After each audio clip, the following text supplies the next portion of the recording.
Greetings, lovely Geminis, Geminians out there. Thank you for joining me. And today, this is your February reading for February. And we'll do sort of current energies, choice, traits for ease. We'll clarify those and come back with a couple of extra cards at the end. So thank you very much for joining me.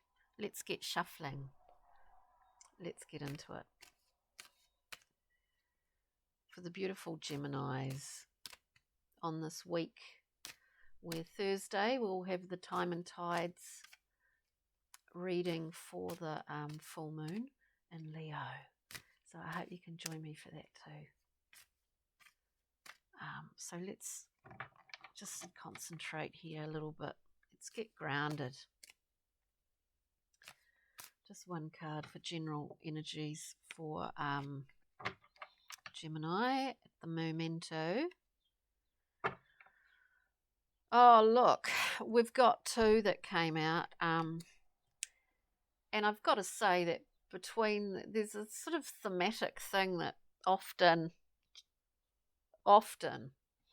starts to be seen in all the readings as we go through. I'm not saying this is a repeat of any other of the readings, and by all means do go through if you know what your ascendant, moon, Venus and Jupiter are. Actually, go and have a look at the other signs. The current energies around Gemini at the moment appear to be the moon and the Eight of Swords. So we see with the moon, it's about unconscious, subconscious, things that are sort of hidden from us. Of course, we know that the moon is a cyclical creature, as we all are. It can be in the dark. It can be the dark moon. It can be a full moon. And it can be a tiny, tiny little new moon. A little sliver in the sky. Of course, when the moon is full, we can see a lot more clearly. So we get the moon card. It's a card of the unconscious mind, really. It's a card of secrets and going deep to try and understand certain things within ourselves. It can be a journey as we walk through the gates. And then we get that moon with the Eight of Swords, which is a card of, let's face it, self-limitation. So possibly with this up and coming full moon in Leo, this really expressive and like childlike expression, like it's a really lovely, uplifting moon. Of course, there's all these other planetary things going on at the moment, and I'm not an astrologer, but I kind of generally sort of follow things. But just these cards to me appear that possibly, this nearing the end of this month, the Gemini may well become clear, very clear to you, where possibly you're exerting a little bit of self-limitation upon thyself. Let's see. We get what we get, don't we?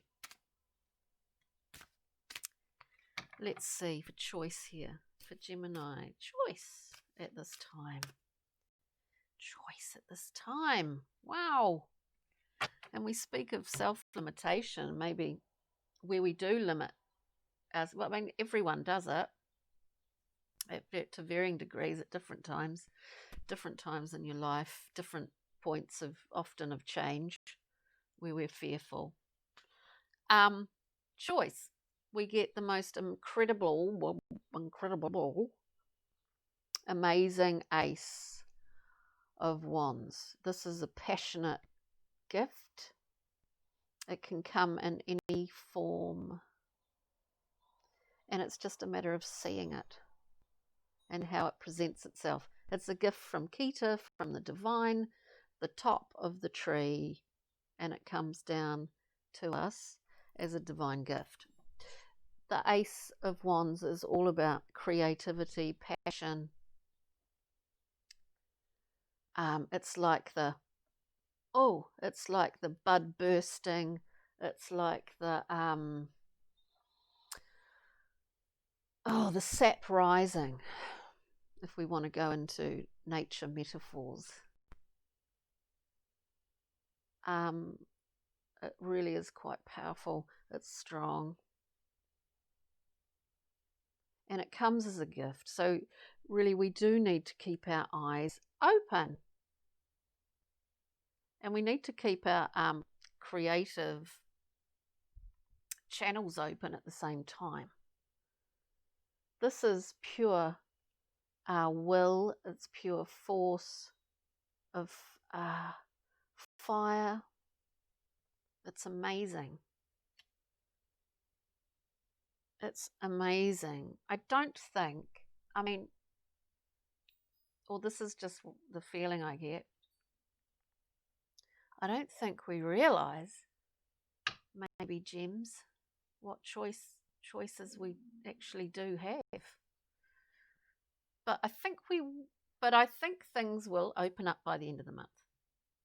I think maybe this Leo full moon might give us some insight. I don't know.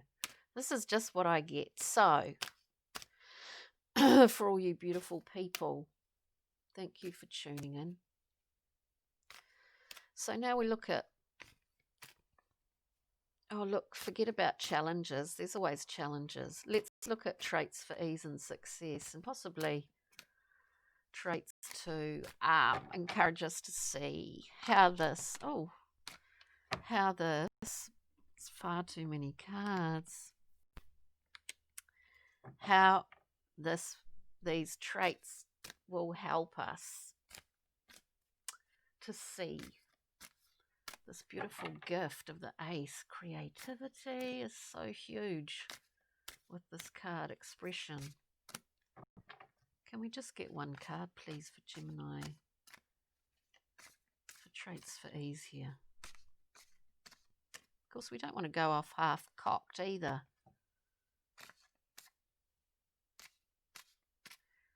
When this comes through. Or in terms of the way that we choose to use it. It's very stubborn. Very stubborn. Just one card, please. Wow. Look. And I can understand why why the cards were being a little bit stubborn maybe. Traits for ease, we get the Hermit. The directive here with the beautiful Hermit is to just go inside for a little bit, to look at your own internal light. There's some kind of reflective, how would you say, reflective quality here that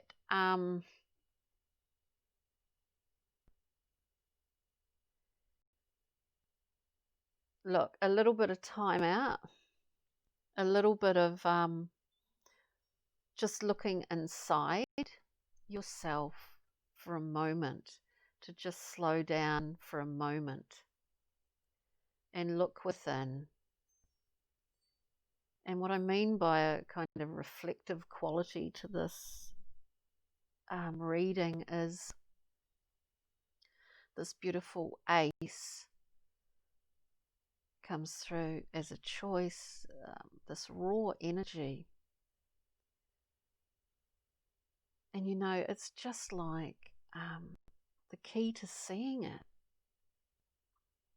is to go in and just see where it lies within you, beautiful gems. And then you'll fully know how to utilize it. That's what I'm getting from here. This is pretty amazing. It's like a huge blast. It's a huge blast. Wow. Now, let's just look at these overriding energies of the moon. We get the Hanged Man coming out. Of course, the Hanged Man, and this is and the moon and the self-limiting Eight of Swords are in general energies, around at the moment for gems. So to peel the layer back, the onion, or to look through the veil a little bit more clearly, we see the Hanged Man in the process. He's not letting, or she, not letting, nothing's coming in or going out, but there's a hell of a lot going on inside. This is a timing factor. It's like a, it's like a chrysalid.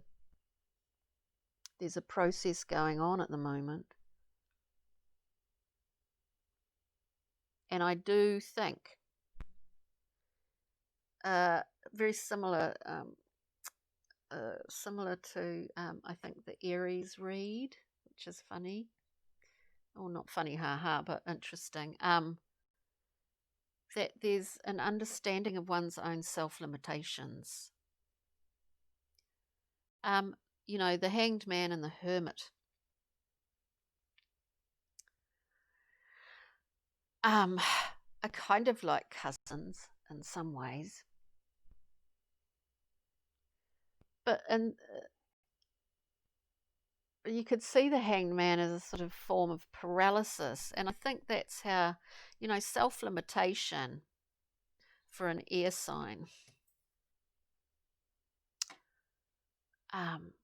What was I going to say? Self-limitation is a torturous, not just for air signs, I think for humans, is a torturous mental process when you're trying to work through it and go beyond it.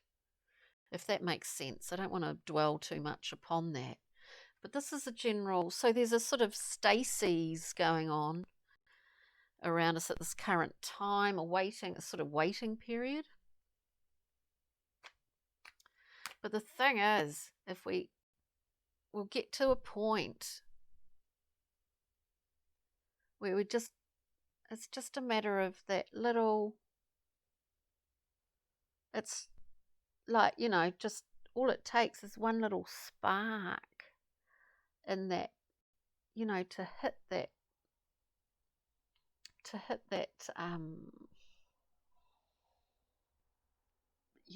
bit of straw or dry grass. All it takes is one little spark, and whoop, not to get into sort of, but you know what I mean. It just takes one little realization of one of those little sparks that resides within you. So, oh God, I'm getting sidetracked here. I think I seem to be going off on a, anyway, this is what I'm getting. It's really, really hot here today, but we're just so not used to it in New Zealand. Well, I mean, it does get hot, but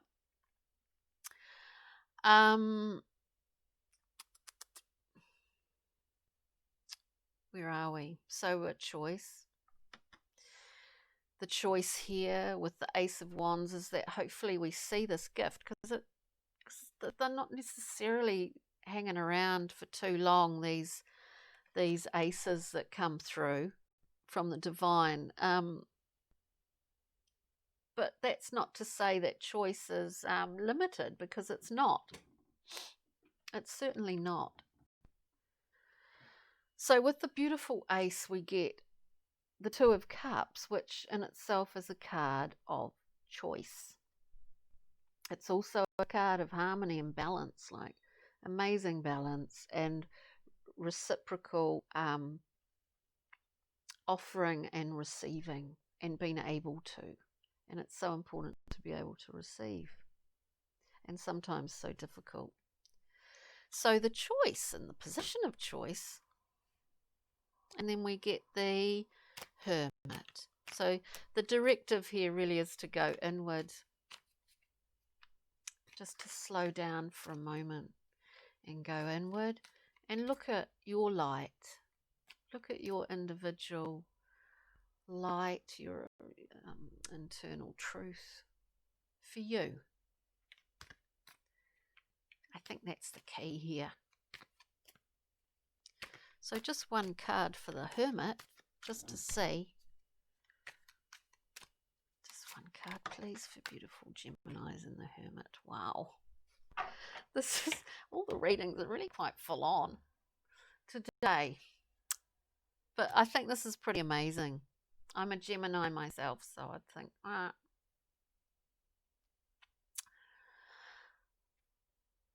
to clarify the Hermit and looking into our internal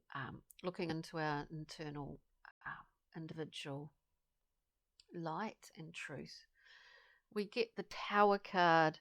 Now, because to me, the Tower, I love it. It's one of my favorite cards. And I love it because, and especially in this representation of it, because we see this lightning, the thunderbolts coming down.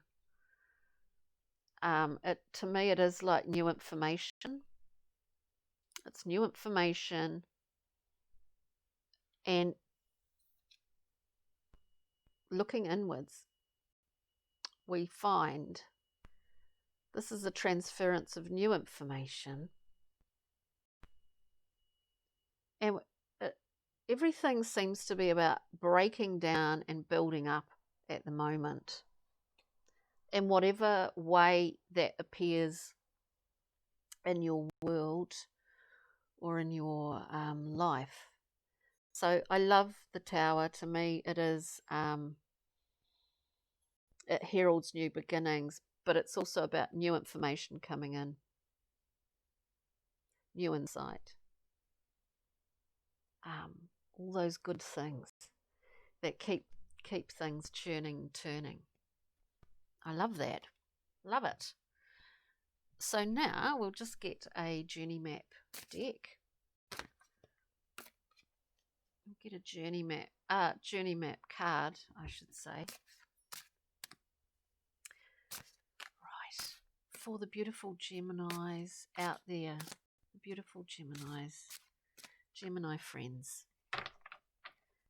Wow. So we have this beautiful Lady of the Hearth.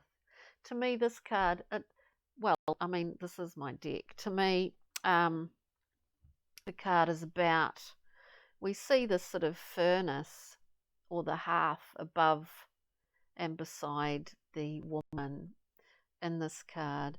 It's a place of, it's like the quintessential coming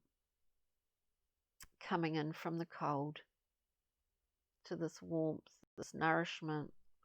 It's also a really creative card because this nourishment comes in the form of warmth, food, discussion, stimulation, art, creation, creativity. So it's a collaborative card as well. It's like the kitchen, the room where people sit and discuss philosophy at night, the workspace, the workshop. This card encompasses all of those things. So it's a wonderfully stimulating card.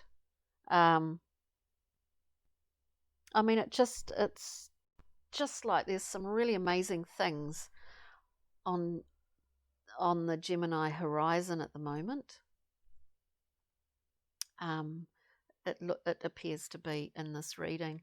And I'll just get one more little card from the star my star deck, and they're just little snippets of guidance, I guess. Just one card, please. See, great. So we get the a kind of confirmation here. This is the Ace of Truth, Clarity, and Discernment. It's your card, air sign, Gemini, and it is about your internal truth. A very slippery eel sometimes. So on that note, to end this reading, thank you. Thank you so much for joining me. For any likes, shares, subscribes, I do thank you most sincerely. And hopefully you can join me for the Time and Tides reading for this beautiful full moon in Leo, the sun-filled, gorgeous, radiant moon. Sun-filled moon. So thank you very much again. And have a wonderful week, Geminis. And take good care now. Cheery.